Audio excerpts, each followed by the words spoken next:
times Trump's name appears in the files, so it could at least be 1,000 times. Is that right?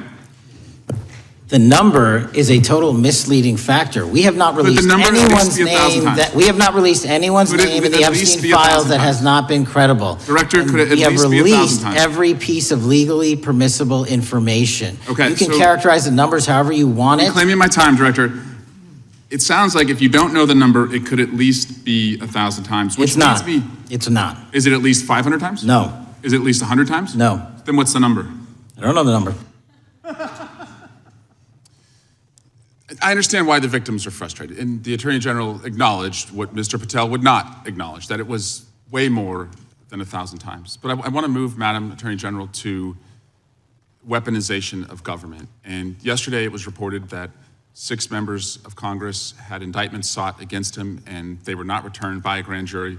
My colleagues have spoken about their frustration of being in subpoenas and having cell phone records combed through. Well, in 2017 and 2018, Adam Schiff and I had our cell phone records and email records combed through, not by you, but a different Department of Justice under the president. It was in retaliation for our role in the Russia interference campaign. An Inspector General report would find this improper and that the predicate for it was absurd. In 2020, after sitting on 2 committees that were a part of the president's first impeachment, an FBI agent leaked my cooperation in a national security case where my campaign was targeted. The president's FBI senior leadership authorized 2 statements to the press that said I was never suspected of wrongdoing and only helped the investigation. But that didn't stop the death threats or my GOP colleagues from referring me to an ethics investigation where Kevin McCarthy's chairman on the ethics committee would find the same thing as the FBI. Our current FBI director would then write a book called Government Gangsters and identify a long list of enemies. About a quarter of them have been either investigated or indicted. He listed me at the very top, along with Adam Schiff, and during that same testimony, refused to recuse himself when asked if he would recuse if any case came across his desk involving me or people on that list. Since that testimony, his department has put me under investigation with Senator Schiff for the nonsense mortgage fraud cases that we've seen. I get it. This is what the president does. I've priced it in.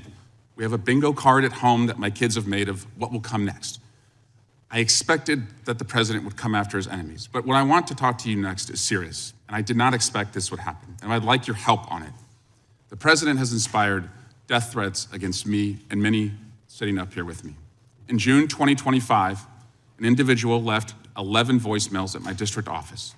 On the voicemails, they said, "Get the message to him. I'm gonna hunt him down, that motherfucker, and toss his ass over the Golden Gate Bridge by my fucking self." Donald Trump's Department of Justice in the Northern District of California declined to prosecute. On May 14, 2025, on Twitter, responding to something I posted, an individual said, "No, it wasn't Eric, and now I'm going to kill you." The Department of Justice from the Southern District of Texas declined to prosecute. May through December of 2025, we received messages at my office that said, "I hope somebody shoots you and your children and your wife in the head. Pew, pew, motherfucker, pew, pew." I would stay indoors as much as possible, and my children, unfortunately, have to do that. The Department of Justice has not charged this individual and cited that he's a prolific caller and has health conditions, although what we have found in our own investigation and his voicemails is that he has said he will employ others to do this. The president can come after me. It's fine. I'm in the arena. So are these folks. But we never expected that the Department of Justice would not seek to prosecute and investigate those who are making threats against us. And that would include those on that side of the aisle. And I'm just asking for your help to protect life, because life is at risk with the environment we're in right now. Congressman, I completely agree with you. I know about several of those personally involving you. I believe one has been charged publicly, and there's something I would be happy to talk to you about off camera, but I can assure you that they are very serious. They are being looked into, and I can give you more details on those. None of you should be threatened, ever. None of your children should be threatened. None of your families should be threatened.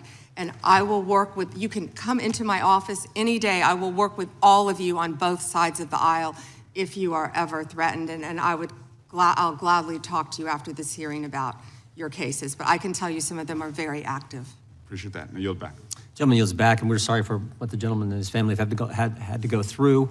We appreciate what the Attorney General said, and I think some of the things that the gentleman from California related, we can all relate to, and it's unfortunate, it's wrong, as the Attorney General said, and we appreciate the help we get from the Justice Department. With that, we will now recognize the gentleman from New Jersey, Mr. Van Drew.